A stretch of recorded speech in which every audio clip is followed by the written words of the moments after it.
Assalamualaikum warahmatullahi wabarakatuh. Pemirsa Sultan TV, selamat pagi semuanya. Apa kabar? Semoga dalam keadaan sehat dan semangat untuk beraktivitas di hari ini, pemirsa. Seperti biasa, pemirsa, di pagi hari ini tentunya kita kembali menemani Anda dalam Bijak Hari ini di edisi Selasa 30 Agustus 2022.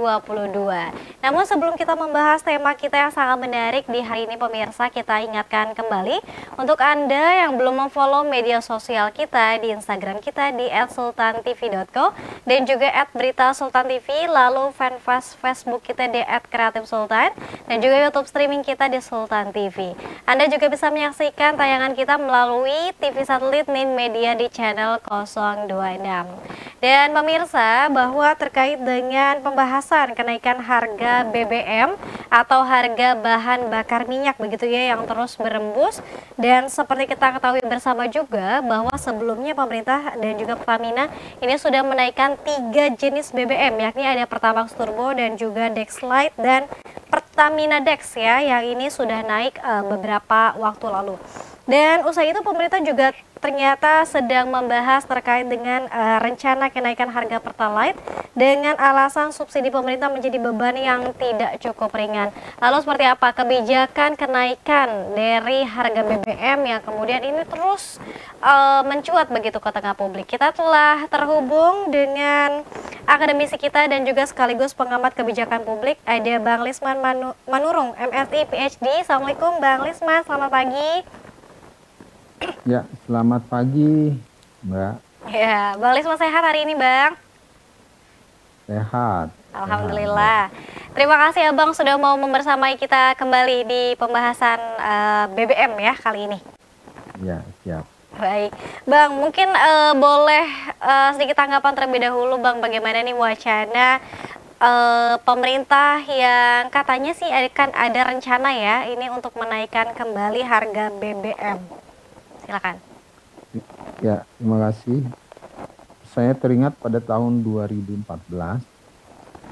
ketika mahasiswa menolak harga BBM naik. Dan saya diundang untuk bicara di TV One. Dan saya setuju naik dan dibebaskan harga itu kepada mekanisme pasar.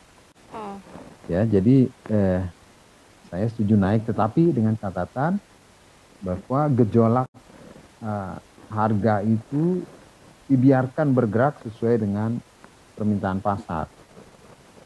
Nah, lalu ada teman yang bertanya ke saya atau rekan yang ini, maksudnya apakah Anda membiarkan rakyat menderita atau bagaimana? Saya bilang pemerintah tidak semestinya melakukan subsidi ya.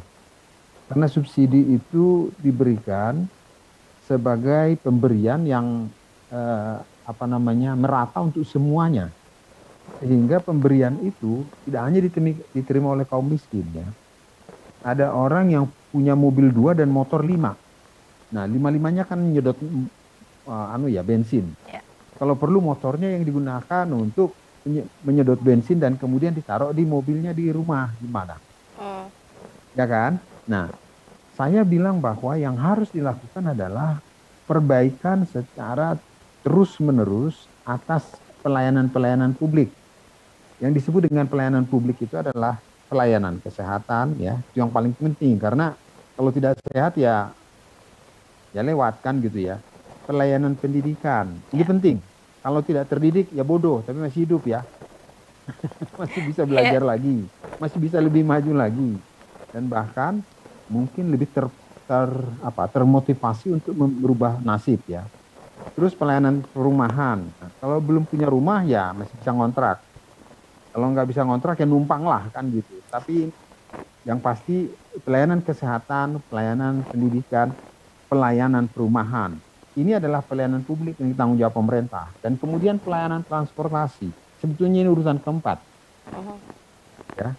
Tidak mungkinlah kita urus transportasi dulu, baru urus kesehatan, baru urus pendidikan, ya kan? Baru urus perumahan. Nah, yang terjadi sekarang adalah Sebetulnya pemerintah sudah bekerja dari tahun 2014 sampai sekarang untuk memperbaiki pelayanan kesehatan, ya, untuk memperbaiki perumahan, ya.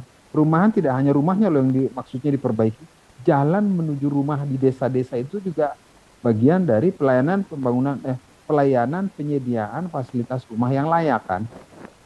Kenapa tidak layak? Karena nggak ada jalannya, Mbak. Jadi ada rumah saya di pinggir kali sana, tapi nggak ada jalan. Ya sama aja, waduh dia ya saya sama aja saya tidak tinggal di rumah kan, hanya tinggal di satu tempat pelarian barangkali pikiran orang kan, dia lagi nyepi di sana gitu. Sekarang di 87.000 desa itu telah terbangun jalan raya. Jalan raya ukuran desa yang dibangun dengan biaya besar ya. Sehingga sejak tahun 2015 ya, 16. Setiap desa diwajibkan oleh Pak Jokowi untuk membangun 700 meter saja. 700 meter saja setahun.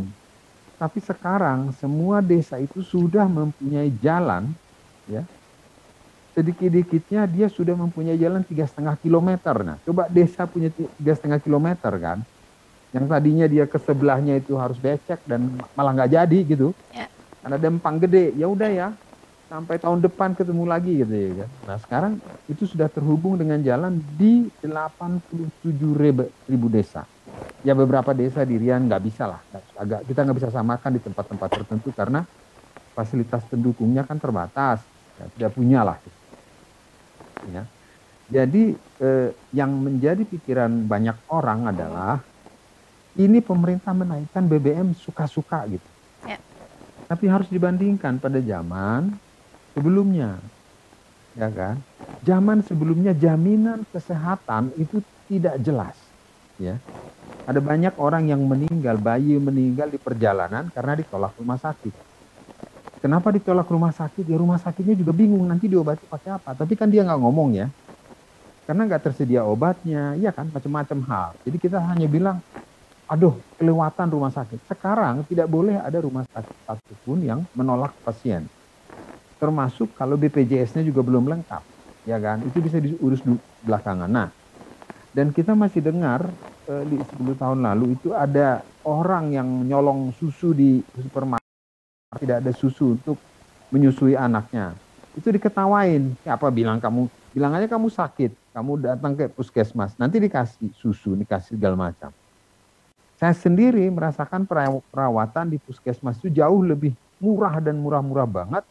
Ketika saya cek obat yang diberikan itu rupanya mahal. Kan gitu ya. Yang di zaman lalu nggak bisa. Nah sekarang orang bilang, aduh saya nggak langsung sehat. Ya terang aja lah, jangan berharap di puskesmas itu dilayani seperti di rumah sakit top. Dilayani, dikunjungi, dikasih makan dan lain-lain. Karena yang dimaksud dengan pelayanan publik, equal untuk semuanya gitu loh. Supaya harganya murah kan. Ya dong, nggak boleh misalnya saya minta KTP, tolong dong KTP-nya ya bikinlah bahan yang keren gitu kan. Nggak mungkin ngurusin dia aja 1 hari berarti udah habis waktu untuk orang. Jadi standar dari pelayanan publik itu standar. Jadi yang saya maksud adalah kita nanti bisa lihat kenaikan ini kan hanya sekitar Rp3.000. Apakah akan segera bereaksi atau tidak? Saya yakin tidak. Kenapa? Karena bagian tertentu dari kehidupan dia kan tertolong nih ya. Dia sebenarnya tidak dalam keadaan terlalu susah untuk kesehatan loh. Hampir semua orang sekarang menikmati itu. Saya punya mahasiswa yang melakukan penelitian terhadap pelayanan di rumah sakit ya sekarang ini ya. Yang ngeluh justru dokternya, Mbak. Coba. Dokternya mengeluh kenapa? Dia lihat ada pasien yang sakit gigi, hampir dia datang setiap sekali sebulan gitu. Jadi 12 kali dia datang setahun. Luar biasa kan? Lucu kan? Kenapa? Karena ketika diwawancara, kenapa gitu? Ya kebetulan kan anak saya tungguin sekolahnya di sebelah. Terus kalau lagi pas nunggu ya saya sekalian urusan pengobatan gigi kan gitu. Kenapa? Ya gratis di rumah sakit swasta ya habis berapa? Jadi setahun itu ya saya udah untung banyak katanya. Nah, seperti itu, Mbak. Demikian, Mbak. Ya. Oke, baik. ini menjadi perdebatan dan kemudian konon katanya juga ini pemerintah ada tarik ulur begitu ya, Bang Lisman ya. Ini terkait menaikkan atau tidak. Tapi kalau misalnya kita boleh membandingkan dengan negara lain, Bang, apakah BBM di Indonesia ini masih cukup murah? Ya, dibandingkan dengan Thailand, ya kita tidak mahal-mahal banget ya. Dan dengan Thailand, kemudian kalau dibandingkan dengan Korea ya kita murah lah ya. Nah, yang mungkin berbeda adalah ketika dibandingkan dengan Brunei Darussalam. Brunei itu minyak gratis karena minyak mereka berlimpah dan penduduknya cuma 300.000 ya, jadi gratis. Itu kan negara-negara. Kalau Singapura, saya kira Singapura tetap masih tinggi karena catatan saya sebelumnya tinggi. Jadi tidak bisa disebutkan bahwa harga BBM kita itu mahal dibandingkan dengan negara lain, nggak bisa. Kalau soal itu ya, kecuali negara-negara tertentu seperti Brunei Darussalam dan termasuk Malaysia juga. Malaysia agak murah dia untuk bahan bakar. Dan itu ya tentu tidak bisa kita bandingkan karena dia negara dengan penduduk yang relatif sedikit kan gitu.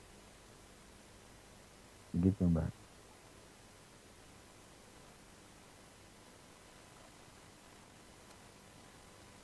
Oh izin Mbak, suaranya